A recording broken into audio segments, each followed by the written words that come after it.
and you don't understand what has happened to me in the past that's caused me anxiety and depression and even suicidal thoughts, and you think it's so easy for me to just walk forward. Well, you know what? It's not easy for you to walk forward, but if you hold on to the hand of Jesus, He will pull you forward.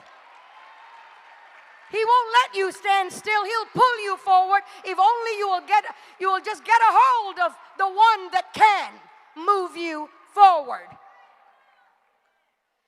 The Israelites had no positive vision.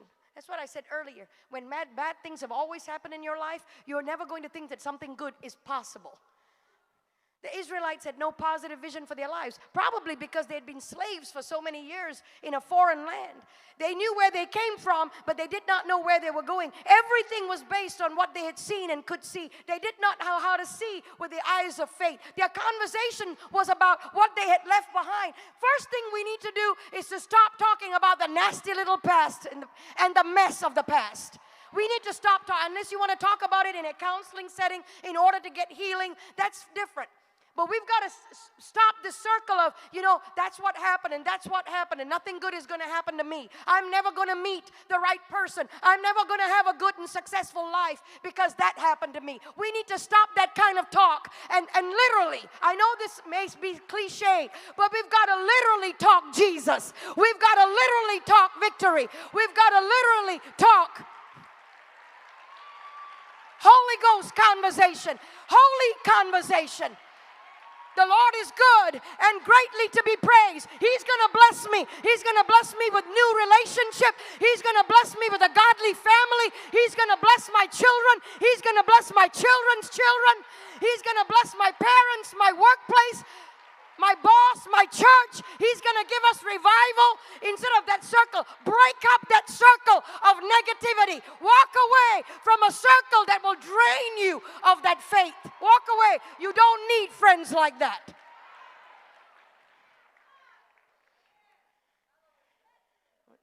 And when there was no vision, people perish. And the Israelites had no vision, no positive vision. That's why they continued to berate Moses. Oh, you brought us here to kill us, Moses. You brought us here, and what is that little seed-like looking thing that the next day turns into worms? What is that? I mean, I left a whole salad bar in Egypt. Cucumbers, ranch. Man, it sounds so good right now. Tomatoes, garlic. And what every day it's just birds. I mean, can we have like a steak once in a while? Where is this promised land, Moses? You brought us to the edge of the water and Pharaoh is coming. We're all going to drown. It's because of you. He doesn't even enter into the conversation. He doesn't even try to defend them. He doesn't try to defend himself or whatever. He just says, behold, the salvation of the Lord in the waters parted. It's about time that if we cannot say anything good about what good people are doing in our lives, let's just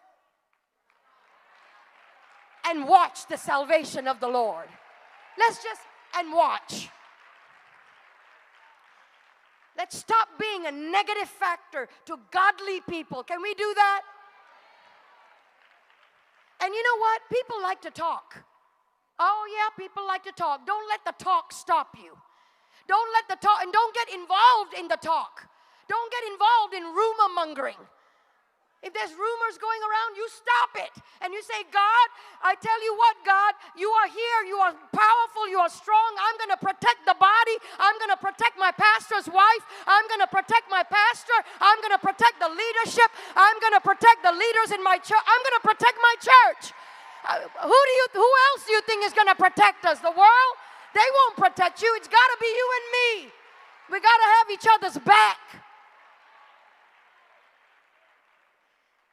God brought them out of Egypt by the hand of Moses, talking to them through him about the promised land. God wanted them to keep their eyes on what they were going, on where they were going, and off of where they had been. They grumbled and deplored. They despised their situation. That's the saddest thing when Holy Ghost-filled believers begin to despise our situation and saying, man, I was better off in the world. I've heard people say that in counseling. I don't know what I do. I throw something after I take their payment. and then throw something at them. They grumbled, they deplored their situation, accusing Moses and Aaron to the whole congregation. Would that we, you know what they said? Would that we had died in Egypt. They cursed themselves. Yeah. And an entire generation died. 40 years. Walking around in circles. I am not going to die walking around in circles. No. Not me. Not me. And if I can help it, not you. Not me, not you. Let's go together. Let's link our hands and walk a straight line towards where God is taking us. Would that we had died in Egypt. That's what they said. Why does the Lord bring us to this land to fall by the sword? Is it not better for us to return to Egypt? Some people see things so negatively. These people were ready to give up, preferring to go back to bondage rather than press through the wilderness into the promised land. These folks did not have a problem. They were the problem. I know that I might have a few problems that I'm praying and God will just give me victory and give my family victory. But you know something? I don't want to be a problem.